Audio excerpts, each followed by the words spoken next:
બેટા ધ્વનિ, શાશ્વત ઇન્ટરનેશનલ સ્કૂલ તરફથી તને 10મામાં જે પહેલો નંબર આવ્યો છે શાળામાં, એના બદલ ખૂબ ખૂબ અભિનંદન. Thank you ma'am, thank you.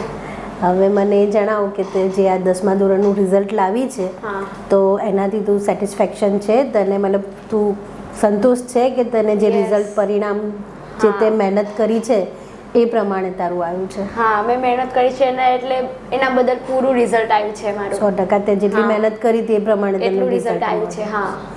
અચ્છા, મને એ પણ જાણવું છે ધ્વનિ કે તું 9મા ધોરણથી 10મા ધોરણ સુધીમાં અહીંયા ભણી છું, 2 વર્ષથી લગભગ. તો આ 2 વર્ષમાં તારી જે શાશ્વત સ્કૂલની અંદર જે જર્ની છે એ કેવી રહી? શાશ્વત સ્કૂલમાં જર્ની ખૂબ જ સારી રહી. બધા ટીચર્સ, મેનેજમેન્ટ બધું ખૂબ જ સારું હતું. સપોર્ટેડ ટીચર્સ હતા અહીંયાના. અમને 10thમાં ખૂબ જ સપોર્ટ રહ્યો છે બધા જ ટીચર્સનો. એન્ડ સુધી, બોર્ડની એક્ઝામ સુધી અમને ખૂબ જ સપોર્ટ કર્યો. તો બધા જ ટીચર્સ, સર, બધા મેનેજમેન્ટ બધું સારું હતું. બરાબર છે.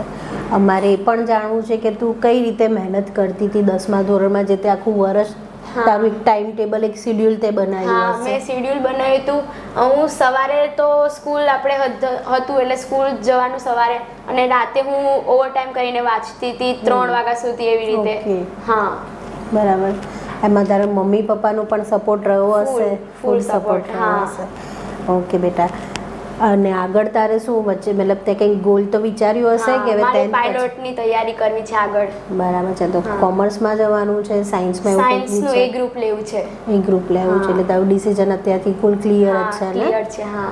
ઓકે બેટા ધ્વનિ, તો 9મા અને 10મામાં જે 2 વર્ષ અહીંયા શાશ્વતમાં ભણી છું, તો એ 2 વર્ષમાં તારી જર્ની કેવી છે? એજ્યુકેશન લેવલ પર તને શાશ્વત સ્કૂલમાં શું ગમ્યું ને શું મજા આવી તને? 9th અને 10th બંને ક્લાસ ખૂબ જ મેમરીફુલ રહ્યા છે. અહીંયા અમને બધી જ ફેસિલિટીઝ પ્રોવાઈડ કરવામાં આવી છે, જેમ કે કોમ્પ્યુટર લેબ, સાયન્સ લેબ અને પ્લેગ્રાઉન્ડ, બધું જ ફેસિલિટીઝ અમને અહીંયાથી પ્રોવાઈડ કરવામાં આવી છે.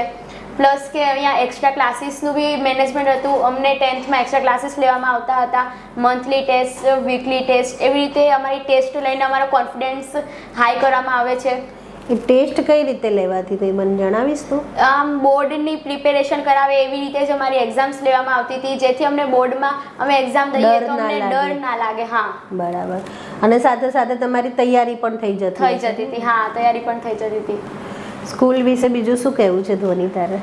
આ સ્કૂલમાં આવીને મતલબ મારો પહેલેથી જ મ્યુઝિક એ મારું પેશન રહ્યું હતું. મ્યુઝિક મારી હોબી હતી, ફર્સ્ટ હોબી હતી મારી એ. અને અહીંયા આવીને મેં મ્યુઝિકમાં ભાગ લીધો હતો, અને અમારા ભારત વિકાસ પરિષદમાં અમારી સ્કૂલ 3rd નંબર પર આવી હતી, જેથી મારું એ ડ્રીમ પણ પૂરું થયું છે. ઓકે. હા, એટલે તને એક પ્લેટફોર્મ મળી ગયું સ્કૂલ તરફથી, બરાબર ને? ઓકે બેટા, થેન્ક યુ. મેમ, શાશ્વત પરિવાર તરફથી, શાશ્વત ઇન્ટરનેશનલ સ્કૂલ તરફથી ધ્વનિના જે રિઝલ્ટ આવ્યું છે એ આપણી શાશ્વત સ્કૂલમાં નંબર 1 પર આવી છે 10મા ધોરણમાં. તો એના વિશે તમને ખૂબ ખૂબ અભિનંદન. Thank you ma'am. હવે થોડું એ પણ જણાવો મેમ કે તમે ધ્વનિ પાછળ 10મા ધોરણમાં ઘણી એવી મહેનત કરી હશે. જેટલી ધ્વનિએ મહેનત કરી હશે એટલી જ વાલીની પણ એની પાછળ મહેનત થઈ હશે.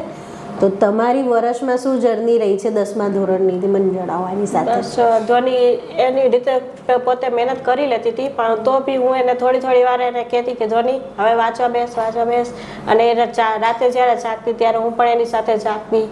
એને ચાય નાસ્તો, એને હેલ્ધી ફૂડ જ આપતી. અને હા, એના પપ્પાને તમે બંને થઈને સપોર્ટ થઈને. હા, એ પણ રાતે આવીને પહેલાં પૂછે ધ્વનિ કેવું ભણવાનું ચાલે છે, તરત પૂછે આવતા વેત જ. મેમ, બીજું તમારા કદાચ 2 બાળકો આ સ્કૂલમાં ભણે છે, રાઈટ મેમ? તો આ 2 વર્ષમાં તમારા સ્કૂલ પ્રત્યે, મેનેજમેન્ટ પ્રત્યેનો અભિપ્રાય જણાવો મને. ખૂબ જ સારો છે.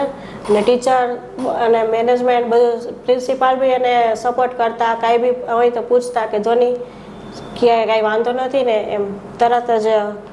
એટલે સારું છે. અને 2 બાળકોનો રિઝલ્ટ બહુ સારું છે. 9માંથી તો ધ્વનિનો પહેલાથી ફર્સ્ટ નંબર જ આવ્યો છે. દરેક રિઝલ્ટ પહેલા નંબર જ છે. Okay ma'am, thank you so much.